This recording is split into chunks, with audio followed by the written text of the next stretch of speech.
जो जितेंद्र रावत जी हैं, अच्छा। और अच्छा माहौल है, बहुत ही पुराने जनसेवक है। मतलब कांग्रेस की मत थी जी, बीजेपी में 10 साल की बजाय 30 साल पीछे काट दी।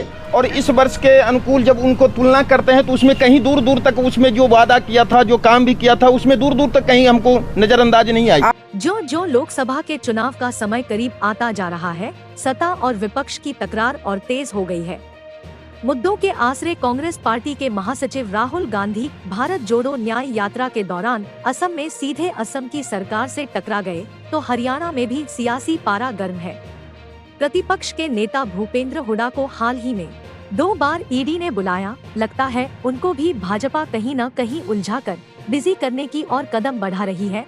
मगर हुड्डा प्रदेश में सीएम बनने की दौड़ में अपने पहिए को दिन रात घुमा रहे हैं और एक सीट पर उनकी नजर है।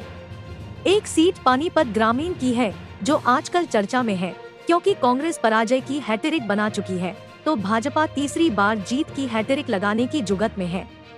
भाजपा के 10 साल के शासनकाल के बारे में लोगों से बातचीत की। आपका क्या नाम है? जगबीर सिंह। मीडिया का काम क्या होता है कि जब चुनाव नजदीक आते हैं तो पूछते हैं कि माहौल क्या है।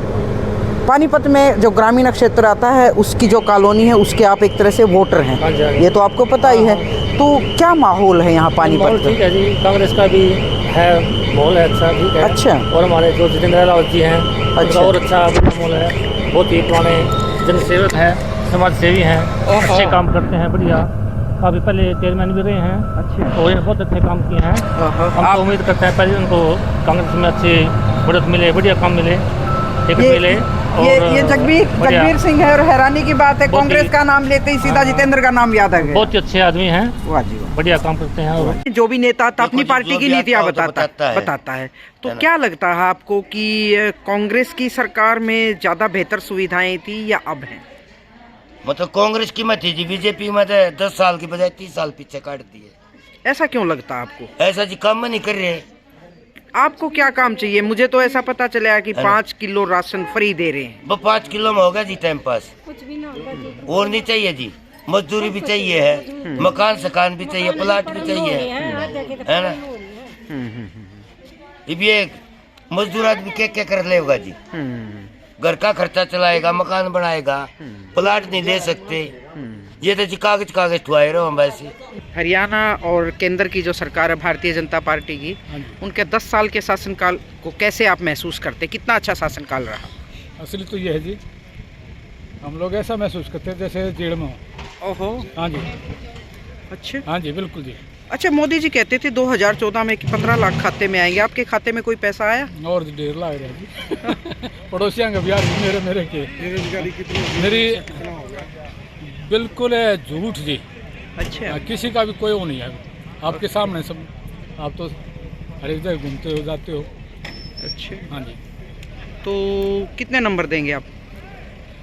वो हेडमास्टर या मास्टर या शिक्षक जो है ना जी, वो कह रहे हैं गोलंडा देसी भाषा में, तो हमारी सबसे 0 है जी, बिल्कुल।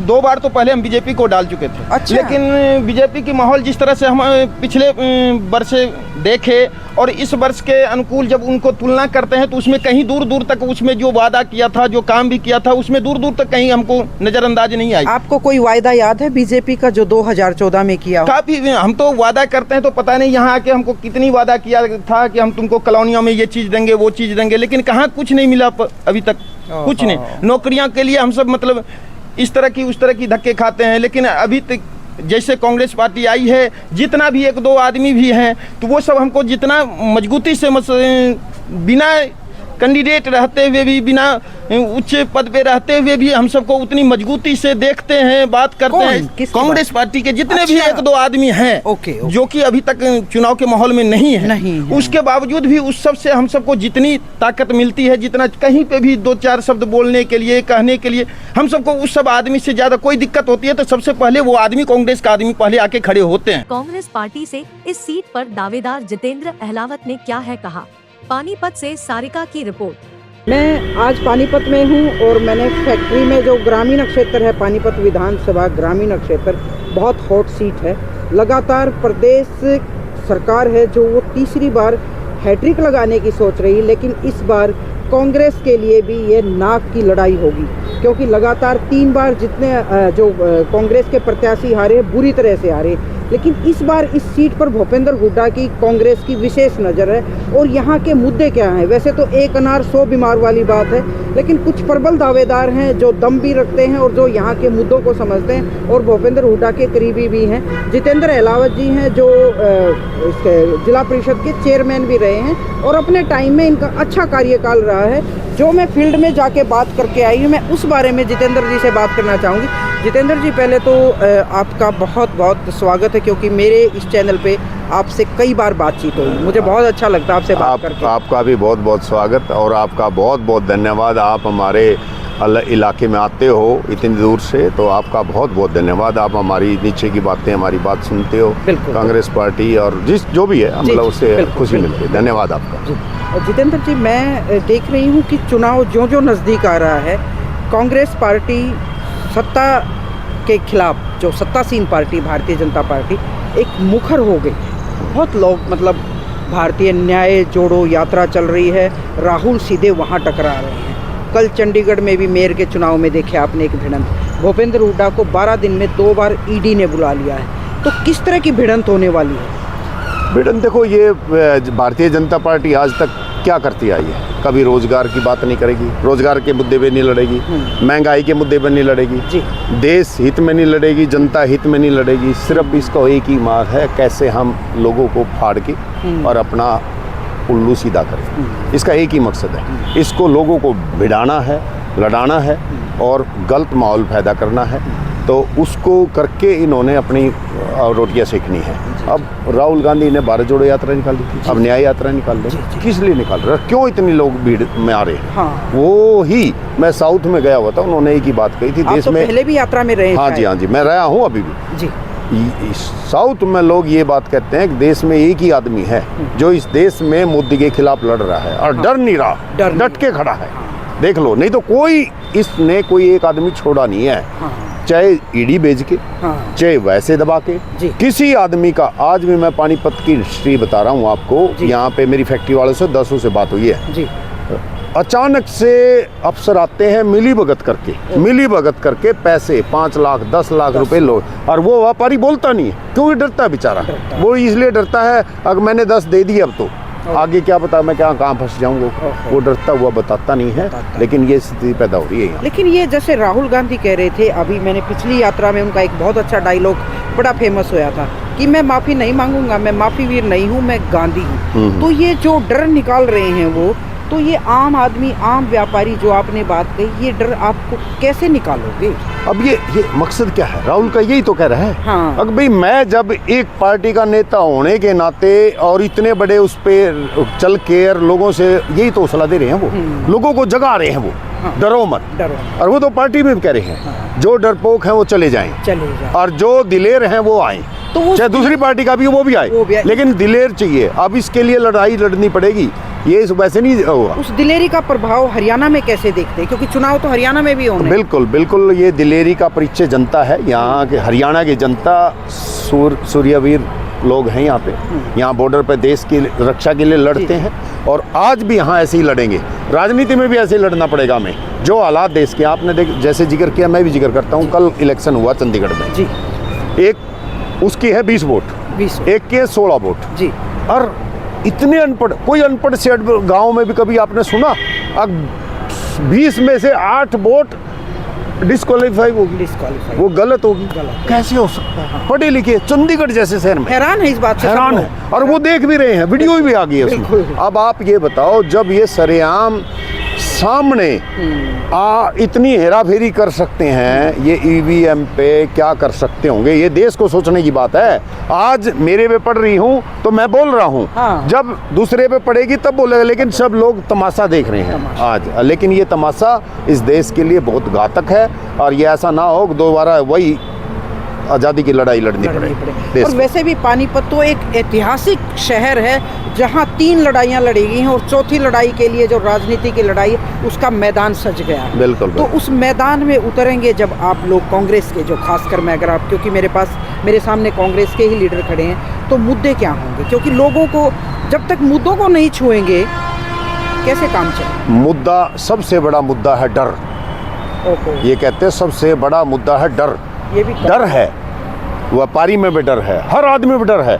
जिससे बात करते हैं अगर भाई कोई भी साथ दो, भैया हम नहीं आ सकते क्योंकि हमें डर लगता है। काम कर रहे हैं हम, कभी गड़बड़ ना हो जाए, कभी कुछ हो जाए। नौकरी वाला डर रहा है, बिजनेसमैन डर रहा है, सरकारी जो है वो नहीं बोल सकता। मेरे गोहाना में 2 करोड़ की फिरौती मांगी गई, कल पूरा शहर बंद था। सब डर, सब। तो सबसे पहले डर पे लड़ेंगे, उसके बाद बेरोजगारी पे लड़ेंगे, ठीक है, उसके बाद महंगाई पे लड़ेंगे, ठीक है, भ्रष्टाचार पे लड़ेंगे, ठीक है, किसान पे लड़ेंगे। किसान का क्या हालत है, दुगनी आय की बात हुई थी, बिल्कुल हुई थी। तो आज देख लो, आज देख लो, इसने देश को इतने का करा। देश में आपने देखा होगा क्या कर्ज था, आज क्या कर्ज हो गया है, 4 गुना। उसके बाद जो चीजें यहाँ सारी सिचुएशन मजदूर का देख लो आप हमारी कॉलोनी में। मैं कॉलोनी में गई हुई थी, बिल्कुल। वो कह रहे थे कि हम पहले थोड़ा सा फैक्ट्री में कमाते थे, उससे भी हमारा गुजारा हो जाता था।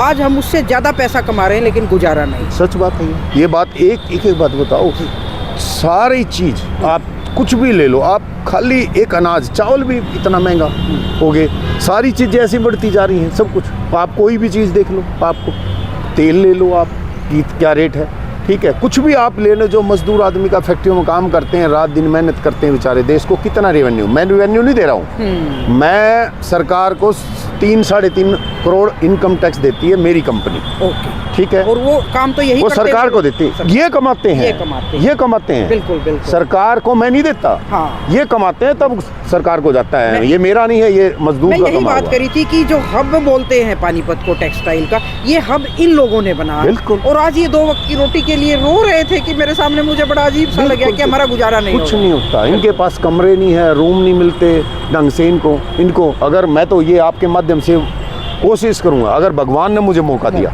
हम इंडस्ट्री में जो ये मजदूर हैं इनके लिए 100 गज के प्लाट, मेरी पूरी कोशिश होगी पूरी कॉलोनियों में सबको सरकार से रिक्वेस्ट करके, जैसे हमने गांव में प्लाट दिए हैं, हुड्डा साहब से भी, दीपेंद्र से मैंने बात रखी थी, और हम कोशिश करेंगे जितने भी फैक्ट्रियों में काम करता है मजदूर, वो यहाँ रहता है तो उसको 100 गज का प्लाट दिया जाए। सरकार एक्वायर करे ज़मीन उसके लिए, कुछ भी करे, और वो 100 गज का प्लाट देना चाहिए सभी कॉलोनी वासियों को। ये कांग्रेस के जो आपके प्रतिपक्ष के नेता हैं भूपेंद्र हुड्डा, वो अपने एक तरह से घोषणा पत्र लेकर निकले हुए हैं। जी। वो रोज मतलब बाहर जाते हैं, रोज आक्रोश, जन आक्रोश रैली करते हैं। लेकिन एक बात की मुझे जरूर मैं आपसे पूछूंगी कि बहुत ज़्यादा दावेदार हो गए जी, इस सीट को हर हाल में जीतना चाहते भूपेंद्र हुड्डा, क्योंकि 3 बार वो नाकाम हो चुके हैं, उनके प्रत्याशी जमानत में ही नहीं बचा पाए।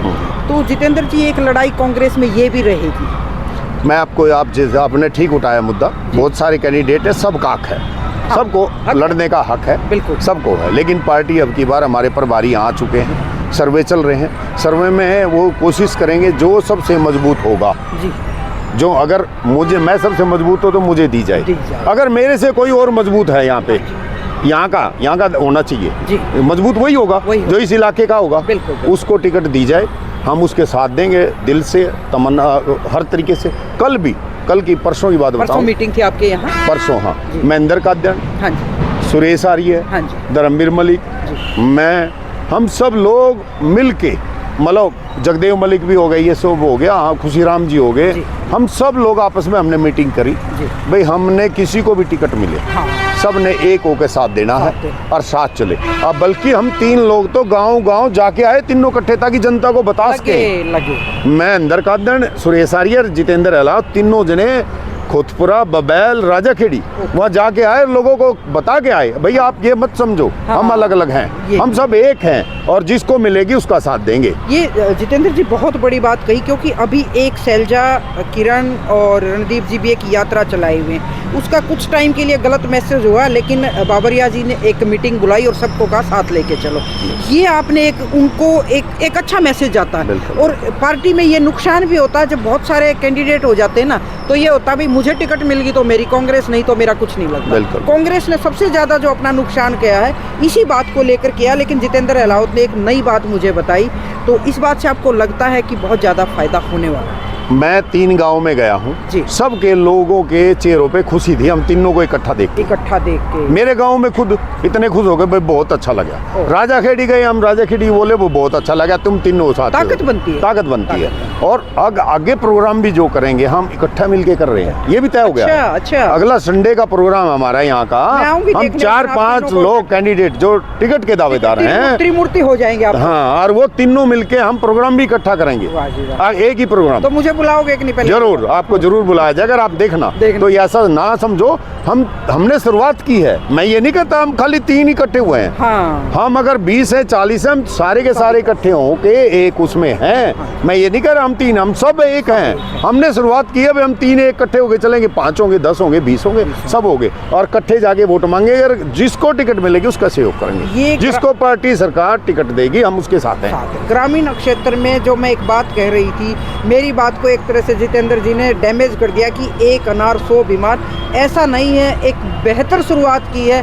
अगर कांग्रेस को सीट निकालनी है, अगर यहाँ से जीतना है, तो जितेंद्र अहलावत जी की इस पॉलिसी पे सबको आकर एक साथ काम करना होगा। अहलावत साहब, हमारी भी आपके साथ शुभकामनाएं हैं कि कांग्रेस को एक बार इकट्ठा होने का ये एक शुरुआत नहीं, बिल्कुल शुरुआत कर दी है हमने सबको, और औरों को भी न्योते दे रहे हैं हम। अगर भाई सब लोग आओ और मिलकर, जिसको मिलेगी अब साथ में करेंगे, साथ में काम करो, ताकि जनता को ठीक मैसेज दिया जाए।